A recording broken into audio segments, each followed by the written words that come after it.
name is Yuri from Mouse, and we're back for week 3 of the VRS series, and we are at Motorland Aragon. And this track has a lot of flow to it, a lot of corners where there's not really a set braking point or apex. It's more about carrying the speed through the corner and keeping the flow and the car rotated nicely through them. Very tricky track, very rewarding, a lot of fun to drive. I think it's really underrated. Without further ado, let's have a look how we drive around this track. Start on the left, the slowest corner I can think of. But once we've done this corner, the rest of the track is great. And the Audi, new car this season, it drives really nice with this high downforce configuration that we're using in this track. Turn 1, we brake at 100. Try to get really close to the empty cut on the inside. Turn 2 is flat. Make sure that you set up turn 3 nicely from the left side. There's a very small lift there. Try to get the car straightened up for the braking here as much as you can.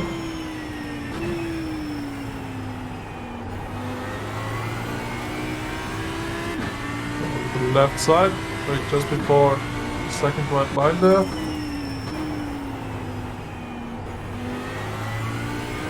The car on the left side. Just before the 50.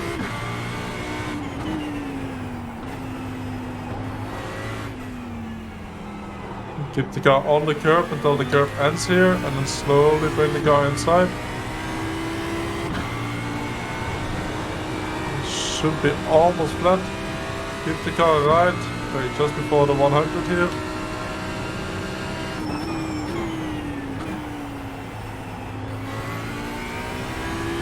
To set the car up well for the next right-hander.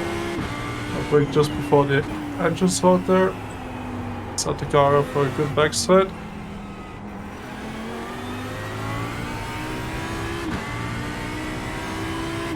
I got the long run up to the hairpin. Really frustrating corner, but we have to get through it. I brake just before the curb starts, on the track, not on the curb.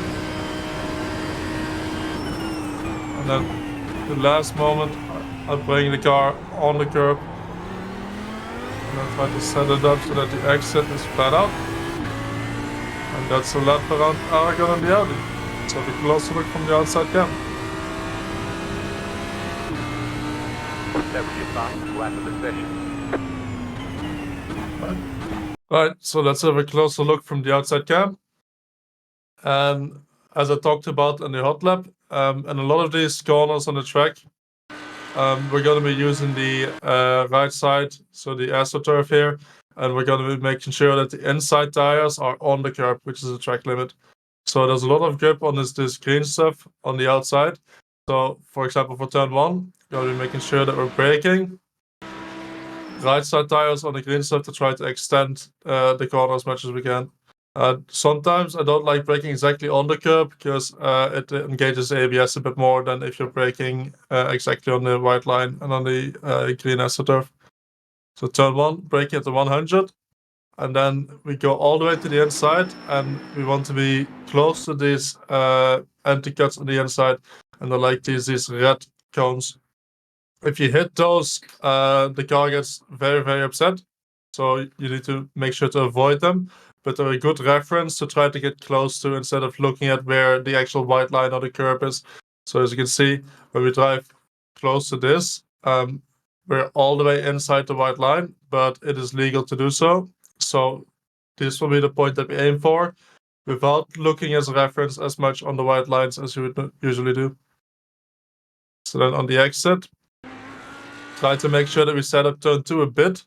If you run all the way wide here, it can be tricky to take turn 2 flat, meaning I don't want to run all the way wide too late here. If you want to run all the way on the curb, you have to make sure that you're back in time to set up turn 2 and be flat in turn 2.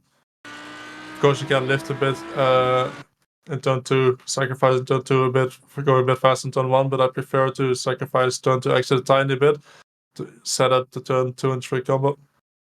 Then on the exit, again, right side tires on this curb as far to the left as you can at this point. we're not braking here, we're only lifting, so I'm at the edge of where I'm allowed to go with the right side tires to try to open up the next corner as much as we can. Again, here the inside anti-cut. That's what we aim for. Small lifter to get the car rotated. Bring the car over to the right side. We do that to get as much straight line braking in for the left-hander as we can. And this is a very tricky corner. I tried to brake just before the apex in this one. But the braking zone, as you can see, it's all in a curve. And the next corner is very, very tight, so we need to brake down quite a bit, which is really tricky. And the rear is going to want to step out here because the car does not like braking and turning at the same time. So you're going to have to be very careful on the brakes here. And I want to brake to this point on the right side again, where I've got 2 tires on the green stuff, 2 tires on the curb to try to maximize the entry into the next tight left-hander. And we want to do the same on the exit. Then bring the car over to the left side, and we're going to be looking at these white lines on the left side here and using them as a reference. There's also brake markers on the right side here, which you can't see, which is my issue as well with them. You can't really see them, so I look at the white lines. They're very nicely put on the track. One is at 100, one is at 50. Very nice of them to do. I'm going to be looking for the second white line and I'm braking quite a bit before that. The braking point here is not that important. We're not braking hard, again, because we're braking in a curve. So you just need to keep the car balanced in line. And as you can see, I'm braking at about the 75 meter mark. Not that hard. Just keep the speed up throughout the corner. Then exit again. Looking 2 tires on the green stuff, 2 tires on the yellow and red, as everywhere. Next corner, we got the downhill corkscrew. Again, the rear is going to want to step out here. I'm braking at about 65, so just before the second white line. Down 2 gears. Make sure that you keep it tight. You don't want to run too wide to the left side here, otherwise you're going to sacrifice the left-hand corkscrew too much. So I want to keep it quite tight on the right-hander and get the car to the inside. You can clip the green a bit here, but if you clip it too much, I found the car tends to understeer a bit of it. And then you want to go on throttle as early as you can and run along this outside red and yellow curb. And let's go from the inside view in this one. The reference that I've got in this one, because this is almost flat out left-hander, but it keeps on going for a long, long time. So really a test of how much downforce and how good the high-speed balance of the car is. What I want to do here is keep my left side tires on this yellow and red curb until the yellow and red curb ends, and then I start going to the inside, and just after this entrance road on the left side, I want to be on the inside curb, and then I want to be close to the grass here. And as you can see, tiny lift I needed here. The car gets, like, it's really on the edge here to take it flat or not. It will depend a bit on the condition of your tires, the setup, but also the temperature of the track that's generated. Again, the line, you want to be running off this curb here, and then when the curb ends, slowly go to the inside. I want smooth line, clip the inside, close to the grass, and it should be almost flat or flat out. Again, depending on the situations. Then there's this curb on the inside here, which tempts you to go to the inside of the track, but that's for a different layout. We're going to be taking a couple extra corners here, so we want to be on the right side of the track when this comes up. Again, there's the markers on the left side, 150 and 150. They're very nice. They painted the lines on the right side as well, so we can look at those. And I want to use the 100 line and brake just before that on the right side. Again, like we're used to, 2 tires on the green. In these harder braking zones, I like to keep 2 tires on the track and not on the curb.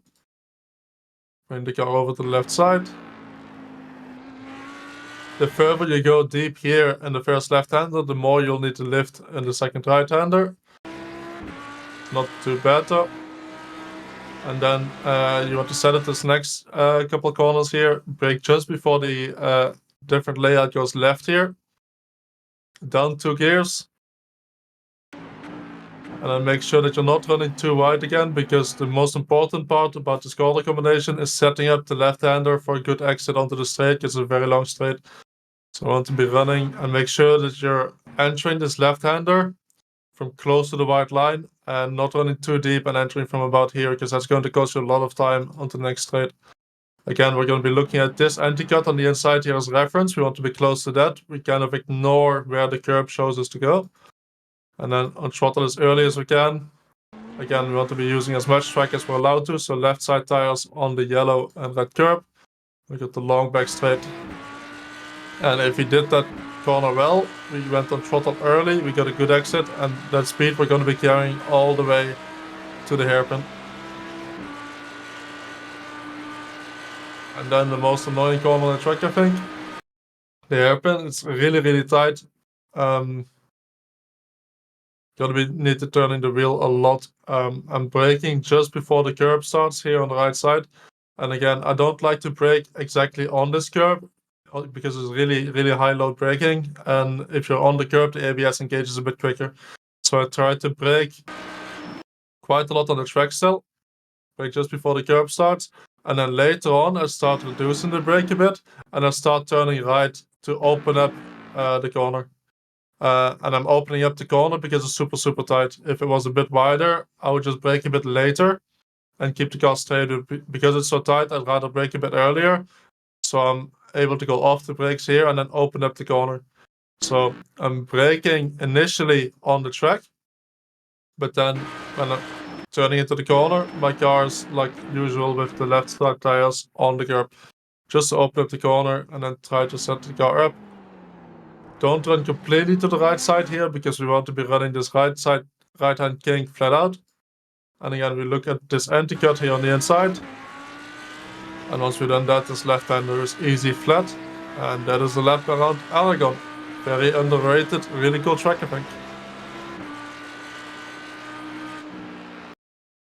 Right, so there we go, another week completed. I really recommend driving this track. With the long back straight, should be good for overtaking as well. Very technical rest of the track. Lots of fun to Hotlap by yourself, but also to race. I wish everyone good luck this week, and make sure to subscribe to the channel, and see you next week for the next track guide that we're doing here.